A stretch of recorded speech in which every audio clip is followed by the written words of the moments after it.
మనకి సూర్య సంక్రమణం అంటే మనకి ఎవ్రీ మంత్కి ఒకసారి రాశి చేంజ్ అవుతూ ఉంటారన్నమాట రవి. సో రవి సంక్రమణం మనకి సింహరాశిలో ఆగస్ట్ 17వ తారీఖున తెల్లవారుజామున 2 గంటలకి అంటే midnight 2 o'clock మనకి ఢిల్లీని గనక మనము సెంట్రల్ టైం బేస్గా చేసుకుంటే గనక ఆ టైంకి మనకి సింహరాశిలోకి రవి సంక్రమణం జరుగుతుంది.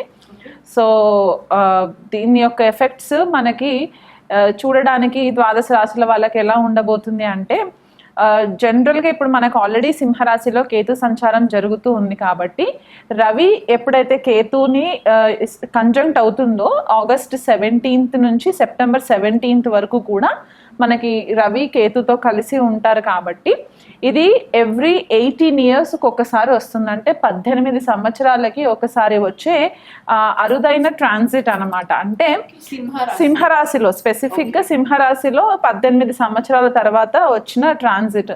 లాస్ట్ ట్రాన్సిట్ మనకి 2007లో జరిగింది. సో 18 సంవత్సరాల క్రితము ఈ పర్టిక్యులర్ టైంలో మీ వ్యక్తిగత జీవితాలలో ఎలాంటి చేంజెస్ వచ్చాయి అనేది మీకు ఆల్రెడీ కొద్దిగా గుర్తుంటుంది కాబట్టి ఇంచుమించు అలాంటి సిచ్యువేషనల్ ప్యాటర్న్సే మనకి మళ్ళీ వ్యక్తిగత జీవితాలలో మనకి కనిపించే ఛాన్సెస్ ఉంటాయి. జనరల్గా మనకి భృగునంది నాడీ ప్రకారము రవికేతువుల యుతిని మనము ధ్వజకీర్తి యోగా అని చెప్పేసి చెప్తూ ఉంటాం అన్నమాట. అంటే కేతు అల్టిమేట్గా మనకి ఏం రిప్రజెంట్ చేస్తుందంటే కేతు యొక్క సిగ్నిఫికేషన్స్ ఏంటి అంటే హైయెస్ట్ పీక్ అనమాట. అది సక్సెస్ రూపంగా హైయెస్ట్ పీక్కి వెళ్ళడం అవ్వచ్చు, లేకపోతే మనం ఏదైనా ఒక టెరిటోరీని ఫర్ ఎగ్జాంపుల్ సోల్జర్స్ మనకి ఒక పర్టిక్యులర్ ఏరియాని గనక మన కోసం వాళ్ళు ఫైట్ చేసి ఆ పర్టిక్యులర్ ఏరియాని మన కంట్రోల్లోకి తీసుకొచ్చినప్పుడు మనము జెండా పాతేస్తూ ఉంటాం కదా, ఫ్లాగ్ హాయిస్ట్ చేస్తూ ఉంటాం మన టెరిటోరీ అన్నట్టు. అది కేతు రిప్రజెంట్ చేస్తుంది అనమాట. ఫ్లాగ్, నేషనల్ ఫ్లాగ్స్ అన్నీ కూడా మనకి నేషనల్ ఫ్లాగే కాకుండా ఎటువంటి ఫ్లాగ్స్ అయినా సరే మనము కేతుతోటి కన్సిడర్ చేస్తాము.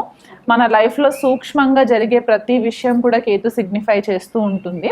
సో అలాంటి కేతు మోక్షకారకుడు అనమాట. బేసికల్గా కేతు మనకి డిటాచ్మెంట్ తీసుకొస్తుంది, మనకి ఆధ్యాత్మికత వైపు మనల్ని ఎక్కువ పుష్ చేయడానికి ఇంపార్టెంట్ గ్రహము. అంటే ఈ మెటీరియలిస్టిక్ లైఫ్ని మనము రాహుతో కన్సిడర్ చేసుకుంటే కేతుకు వచ్చేసరికి ఏంటి అంటే స్పిరిచువల్ లైఫ్, ఆధ్యాత్మికంగా మనం ఎదగడానికి మనకి చాలా మటుకు హెల్ప్ అవుతుంది.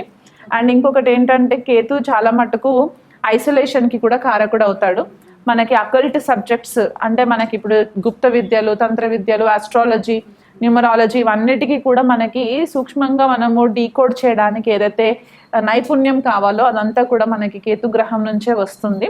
అలా కాకుండా ఇంట్యూషన్, మనకి ముందు జరిగే విషయాలు తొందరగా తెలవడానికి కూడా కొంతమందికి ఆ ఇంట్యూటివ్ పవర్ అనేది ఉంటుంది కదా, అదంతా కూడా కేతు నుంచే వస్తుంది. సైకిక్ ఎబిలిటీస్ అంటే వేరే రెలమ్స్లో, వేరే డైమెన్షన్స్లో ఉండే ఎంటిటీస్ తోటి మాట్లాడడానికి, స్పిరిట్స్తో మాట్లాడడానికి, ఆత్మలతో మాట్లాడడానికి ఇవన్నిటికీ కూడా కేతు కారణం అవుతారు. రీసెర్చ్ ఫీల్డ్లో అంటే సైకాలజీ రీసెర్చ్ ఫీల్డ్ అవ్వచ్చు, లేకపోతే పిహెచ్డి ప్రోగ్రామ్స్ ఎవరైనా ఏదైనా పిహెచ్డి కోర్సెస్ చేస్తున్న వాళ్ళు ఉంటే కనుక దాంట్లో మనకి రీసెర్చ్ డేటా కలెక్ట్ చేయడానికి ఏదైతే ఎక్స్పీరియన్స్ కావాలో అదంతా కూడా మనకి కేతు గ్రహం నుంచి మనకి వస్తుంది. ఇది మనకి జనరల్గా కేతు యొక్క సిగ్నిఫికేషన్స్ అన్నమాట. ఇప్పుడు అట్లాగే మనము రవి యొక్క సిగ్నిఫికేషన్స్ తెలుసుకుందాం. అసలు రవి గ్రహం ఏంటి, ఈ కేతుతో కలిసి సింహరాశిలో కలిసినప్పుడు ఎలాంటి సిచ్యువేషన్స్ వస్తాయి, గ్లోబల్ లెవెల్లో ఎలాంటి సిచ్యువేషన్స్ వస్తాయి, అండ్ వ్యక్తిగత జీవితాలలో ఎలాంటి సిచ్యువేషన్స్ వస్తాయి. సో రవికి వచ్చేసరికి ఏంటి అంటే రవి గ్రహము జనరల్గా మనకి తండ్రితోటి కనెక్ట్ చేస్తాము. మన లైఫ్లో మన ఫాదర్ యొక్క ఇంపార్టెన్స్ ఏంటి, ఫాదర్ ఫిగర్స్ యొక్క ఇంపార్టెన్స్ ఏంటి, గవర్నమెంట్ మనం ఏదైతే సెంట్రల్ గవర్నమెంట్ అవ్వచ్చు, లేకపోతే రీజన్ గవర్నమెంట్స్ ఏవైతే ఉంటూ ఉంటాయో ఆ గవర్నమెంట్ లీడర్స్, అథారిటేటివ్ ఫిగర్స్, అథారిటీగా ఉండేవాళ్ళు, మనకి జాబ్స్ చేసే వాళ్ళకి మేనేజర్ లెవెల్స్లో ఉండే అథారిటేటివ్ ఫిగర్స్ అంతా కూడా మనము రవిగ్రహంతో కనెక్ట్ చేస్తాము. న్యాచురల్గా మనకి నైసర్గిక కాలపురుష కుండలిలో రవి మనకి ఆత్మకారకుడు అవుతాడు. అంటే మనం ఉదయం లేవగానే కనిపించే ప్రత్యక్ష దైవం మనము సూర్యనారాయణ మూర్తిగా చెప్పుకుంటాం కాబట్టి మన యొక్క ఆత్మ నిర్దేశన చేయడానికి కూడా ఇక్కడ రవిగ్రహం చాలా ఇంపార్టెంట్ అవుతుంది. సో అలా కాకుండా మన ఎథిక్స్ ఏంటి, మనం వాల్యూస్ ఏంటి, మనం ఎంత డామినెంట్ నేచర్ తోటి ఉంటాము, మన క్యారెక్టర్ ఎలా ఉంటుంది, మన ఈగో ఎలా ఎలా ఉంటుంది.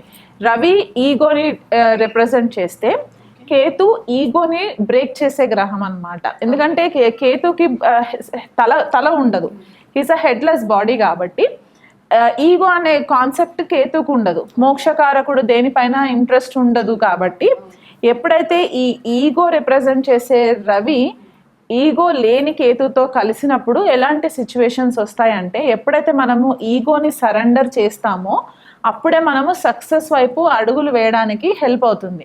అంటే మనం ఎంత ఎదిగినా ఒదిగి ఉండాలి అనేది మనం ఏదైతే చెప్తూ ఉంటామో ఈ కాంబినేషన్ మనకి రిప్రజెంట్ చేస్తుంది అన్నమాట. ఇది మనకి బేసికల్గా ఈ రవి కేతువులకు యుతి ఒక కాన్సెప్ట్ అవుతుంది. ఈ కాంబినేషన్ సింహరాశి. ఇప్పుడు సింహరాశి అంటే కూడా మళ్ళీ మనకి ఇక్కడ ఏం కనిపిస్తుంది అంటే government, national leaders, international leaders అవ్వచ్చు, మనకి రూలింగ్ పార్టీస్ ఎవరైతే ఉన్నారో అదంతా కూడా సింహరాశి కిందికే వస్తుంది. క్రియేటివ్ ఫీల్డ్, ఎందుకంటే నైసర్గిక కాలపురుష కుండలిలో సింహరాశి మనకి పంచమ స్థానంగా చెప్తూ ఉంటాం కాబట్టి ఈ క్రియేటివ్ ఫీల్డ్, మన క్రియేటివ్ ఎబిలిటీస్ ఎంత ఉన్నాయి ఇవన్నీ కూడా సింహరాశి నుంచి కనెక్షన్ వస్తుంది. కాబట్టి ఒక రాయల్ సైన్, ఒక రీగల్ సైన్, ఒక అథారిటేటివ్ సైన్గా కూడా మనం సింహరాశి గురించి చెప్పుకుంటాం. కాబట్టి ఈ 3 కాంబినేషన్స్ని బట్టి మనకి ద్వాదశ రాశుల వాళ్ళకి ఎలా ఉండబోతుంది అనేది మనము విశ్లేషణ చేసుకుందాం. ఫస్ట్ రవికేతువుల సంక్రమణం జరుగుతుంది, యుతి ఏర్పడుతుంది. కాబట్టి సింహరాశిలో వీళ్ళు ఖచ్చితంగా కూడా ఆదిత్య హృదయ పారాయణము, వీళ్ళు కుదిరితే ఒకసారి ఉదయము సూర్యోదయం కంటే ముందు సూర్యుడికి అర్ఘ్యం ఇచ్చే టైంలో మనము ఆదిత్య హృదయ పారాయణం చేసుకోవచ్చు. మీకు సాయంకాలం కూడా వీలు కుదురుతుంది అని అనుకుంటే కనుక ఈవినింగ్ సూర్యాస్తమయం టైంకి కూడా మీరు ఆదిత్య హృదయ పారాయణం చేసుకోవడం వల్ల ఏమవుతుందంటే మీకంటూ ఒక సెల్ఫ్ ఇంట్రోస్పెక్షన్ జరగడానికి చాలా ఎక్కువ ఆస్కారం ఉంటుంది.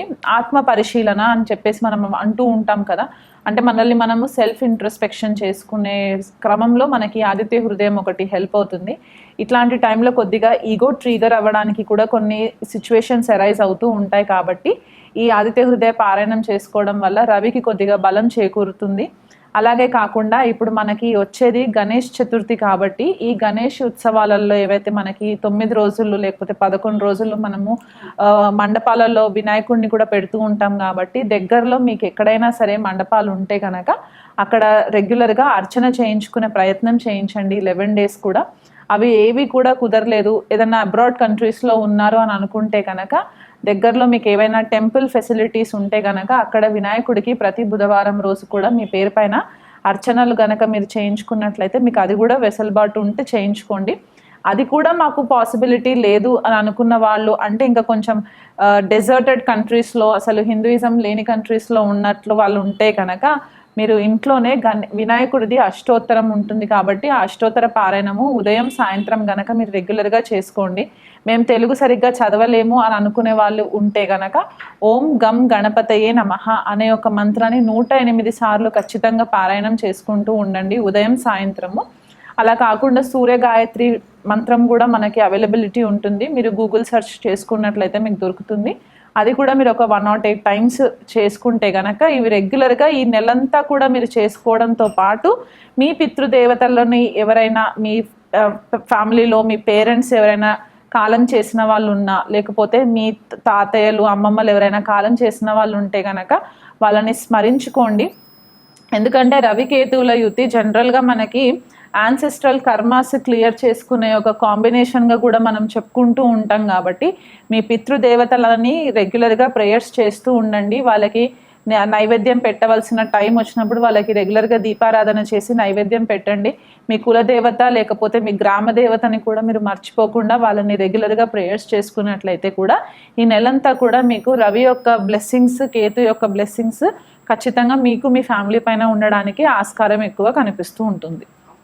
తులారాశి వాళ్ళకి రవి వచ్చేసి లాభాధిపతి అవుతారు, ఆయనే బాధకాధిపతి కూడా అవుతారు. కాకపోతే ఇప్పుడు మనం సంక్రమణం గురించి మాట్లాడుకుంటున్నాం కాబట్టి కేతు ఆల్రెడీ లాభస్థానంలో సంచారము, మనకి నెట్వర్క్ సర్కిల్ గురించి కూడా మనము, అంటే మన యొక్క నెట్వర్క్ సర్కిల్ ఎలాంటి సొసైటీలో తిరుగుతున్నామో, ఎలాంటి వాళ్ళతో మనకి పరిచయాలు ఉన్నాయి, అంటే జనరల్గా తులారాశి తులా లగ్నం వాళ్ళకి ఈ 11th హౌస్ సింహరాశి రూల్ చేస్తుంది కాబట్టి సామాన్యంగా వీళ్ళకి ఈ పొలిటికల్ బ్యాక్గ్రౌండ్లో ఉన్న వ్యక్తులు ఎక్కువ పరిచయాలు ఉండడము, లేకపోతే ప్రొఫెషనల్ ఫ్రంట్లో ఉంటే కనుక ఈ సిఇఓస్ సిఎఫ్ఓస్ ఎవరైతే హైయర్ మేనేజరియల్ లెవెల్స్లో ఉంటారో అలాంటి వాళ్ళ వ్యక్తులతోటి వీళ్ళకి పరిచయాలు ఉంటాయి కాబట్టి, అంటే రాయల్టీ అండ్ డిగ్నిఫైడ్ పర్సనాలిటీస్ సొసైటీలో ఎవరైతే ఉంటారో వాళ్ళతో పరిచయాలు ఉంటాయి కాబట్టి అలాంటి భావంలో ఈ రవికేతువుల యొక్క సంచారం జరగడము మిమ్మల్ని కొద్దిపాటిగా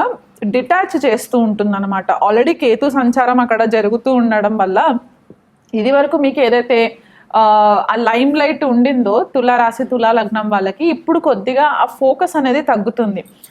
మీరు కొద్దిగా స్పెసిఫిక్గా మీకంటూ టైం ఎక్కువ స్పెండ్ చేసుకోవడము, మీ నెట్వర్క్ సర్కిల్ నుంచి మీరు కొద్దిపాటిగా డిటాచ్ అవ్వడం అనేది కనిపిస్తుంది. ఈ రవి ఎంట్రీ అవ్వడం వల్ల ఏమవుతుందంటే ఇప్పటి వరకు మీరు ఏవైతే డిజైర్స్ ఉండినాయో ఆ డిజైర్స్ అంటే కోరికలు ఏవైతే ఉండినా నేను ఇది చేయాలనుకుంటున్నాను ఇది చేయలేకపోతున్నాను అని చెప్పి ఒక స్టాగ్నెంట్ పొజిషన్లో ఉన్నట్లయితే కనుక ఈ రవి ఎంట్రీ తోటి ఏమవుతుందంటే మీకు కొద్దిగా క్రియేటివిటీ అనేది అయ్యి మీ నెట్వర్క్ సర్కిల్లో వాళ్ళు మిమ్మల్ని కొద్దిగా మోటివేట్ చేయడానికి కూడా ఛాన్సెస్ కనిపిస్తుంది. మీరు లైమ్ లైట్లోకి రావడానికి ఛాన్సెస్ ఉంటాయి. ఎందుకంటే ఇక్కడ సింహరాశిలోకి రవి ఎంట్రీ అంటే తన స్వక్షేత్రంలోకి ఎంట్రీ అవుతుంది కాబట్టి లైమ్ లైట్లోకి ఫోకస్లోకి రావడానికి ఎక్కువ ఛాన్సెస్ ఉన్నాయి. అండ్ తన యొక్క దృష్టి పంచమ స్థానం పైన కూడా పడుతుంది కాబట్టి అక్కడ ఆల్రెడీ రవి సంచారం జరుగుతుంది రాహు సంచారం జరుగుతుంది కాబట్టి మీకు మీ పిల్లలకి మీకు కూడా ఒక ఇంటలెక్చువల్ కాన్వర్జేషన్స్ జరిగే ఛాన్సెస్ ఎక్కువ కనిపిస్తూ ఉన్నాయి. మీ ఎల్డర్ సిబ్లింగ్స్ ఎవరైతే ఉంటారో అంటే మీకంటే వయసులో పెద్ద తోబుట్టువులు ఎవరైతే ఉంటారో వాళ్ళకు కూడా కొద్దిపాటిగా ఈ సొసైటీలో పేరు ప్రతిష్టలు రావడానికి కూడా హెల్ప్ అయ్యే ఛాన్సెస్ మనకి తులారాశి వాళ్ళకి ఎక్కువ కనిపించే ఆస్కారం ఉంది. మీకు కాళ్ళకి సంబంధించి డైజెస్టివ్ సిచ్యువేషన్కి సంబంధించి కూడా కొంచెం కేర్ఫుల్గా ఉండే ప్రయత్నం చేసుకోండి. ఎందువల్ల అంటే బయట ఫుడ్ తినడం వల్ల కూడా మీకు కొద్దిపాటిగా హెల్త్ డిస్టర్బ్ అయ్యే ఛాన్సెస్ కనిపిస్తున్నాయి.